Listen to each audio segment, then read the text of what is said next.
بسم اللہ الرحمن الرحیم۔ السلام علیکم۔ خود مختاری کا اعلان۔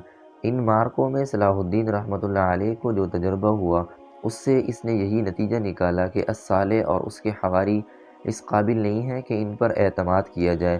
الصالح اگر صلاح الدین رحمۃ اللہ علیہ کے مشورے پر عمل کرتا تو صلاح الدین کبھی الصالح سے منحرف نہ ہوتا اور نہ اس کے علاقوں پر قبضہ کرتا۔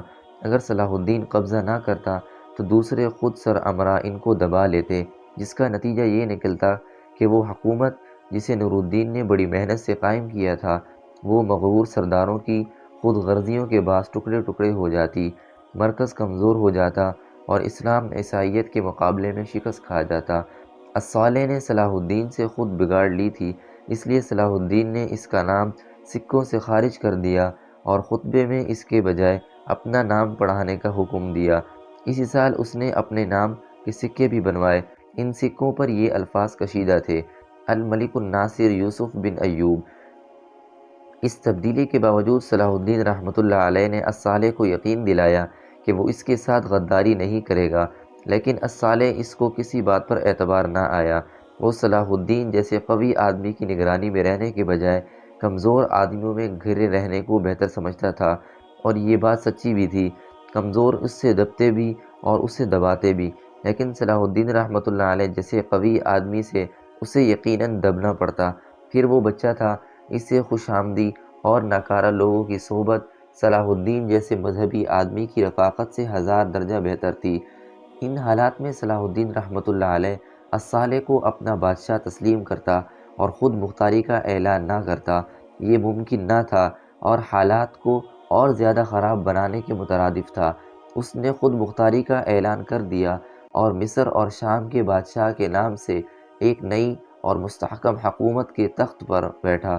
خلیفہ بغداد کی طرف سے بھی اسے سلطان کا خطاب اور خلعت فاخرہ سے نوازا گیا۔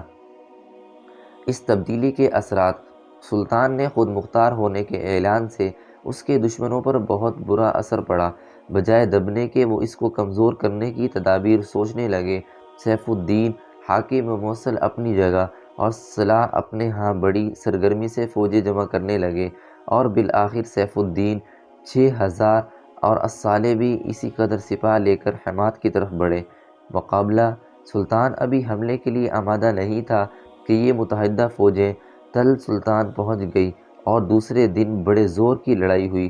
پہلے موصل کی فوجیں صلاح الدین کے دائیں بازو کو دبائے گئی، لیکن صلاح الدین نے اپنے مخصوص دستے کے ساتھ اس جرأت سے حملہ کیا کہ موصلی اور حلبی بری طرح بھاگ اٹھے، اور بے شمار سامان، خیمے، گھوڑے، اسلحہ، زخمی اور قیدی پیچھے چھوڑ گئے۔ جو قیدی اس جنگ میں ہاتھ آئے صلاح الدین نے سب کو بلا استثناء آزاد کر دیا، زخمیوں کی مرہم پٹی کی اور سفر خرچ دے کر ان کے گھروں تک پہنچایا۔ البتہ مال غنیمت اس نے اپنی فوج میں تقسیم کر دیا اور اپنے رہنے کے لیے ایک چیز بھی نہ رکھی۔ صلاح الدین رحمۃ اللہ علیہ کے اس طریق عمل سے اس کی ہوشمندی اور تدبر کا اظہار ہوتا ہے۔ اس نے دشمن کی فوج کے ساتھ محبت اور شرافت کا سلوک کیا اور اپنوں کو مال اور دولت سے نوازا۔ دونوں کے دلوں میں اس کے لیے انتہائی عقیدت پیدا نہ ہوتی تو یہ ناممکن تھا۔ دشمنوں کی سپاہ کے جو مجروح اور قیدی واپس گئے وہ اپنے ساتھ صلاح الدین رحمۃ اللہ علیہ کی محبت لیتے گئے، اور جہاں کہیں پہنچے صلاح الدین رحمۃ اللہ علیہ کی شرافت اور عظمت کے گیت گائے۔ جو معاہدہ صلاح الدین رحمۃ اللہ علیہ اور سیف الدین اور الصالح کے مابین ہوا تھا، اس جنگ نے اس کی دھجیاں فضائے آسمانی میں اڑا دیں۔ بدعہدی اور بے وفائی کی ابتدا صلاح الدین کی طرف سے نہیں، الصالح اور سیف الدین کی طرف سے ہوئی، اور یہ ناممکن تھا کہ صلاح الدین رحمۃ اللہ علیہ ان بدعہدوں کو سزا دینے کے لیے آگے نہ بڑھتا۔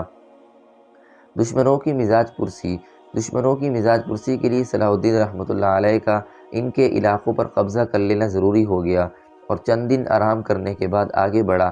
سب سے پہلے بفعہ پر اور پھر بخیف پر حملہ کیا۔ دونوں جگہ چھوٹی چھوٹی لڑائیاں ہوئی، لیکن آخرکار دشمن ہار مان گئے۔ بیخ کے بعد سلطان عزاز جیسے مشہور اور مضبوط قلعہ پر حملہ آور ہوا۔ 38 دن تک متواتر محاصرہ رہا۔ لڑائیاں بھی ہوئی جن میں دونوں فوجوں کا نقصان ہوا۔ دوستو، امید ہے آج کی ویڈیو آپ کو اچھی لگی ہوگی۔ اگر ویڈیو اچھی لگی ہو تو لائک، کامنٹ اور شیئر کریں، اور ہمارے یوٹیوب چینل علمی وائس کو سبسکرائب کریں تاکہ نیو آنے والی ویڈیو کا نوٹیفیکیشن آپ تک بر وقت پہنچ سکے۔ اسی کے ساتھ ہی میں آپ سے اجازت چاہوں گا۔ ملتے ہیں نیکسٹ ویڈیو میں ایک دلچسپ اور سبق آموز واقعے کے ساتھ۔ تب تک کے لیے اللہ حافظ۔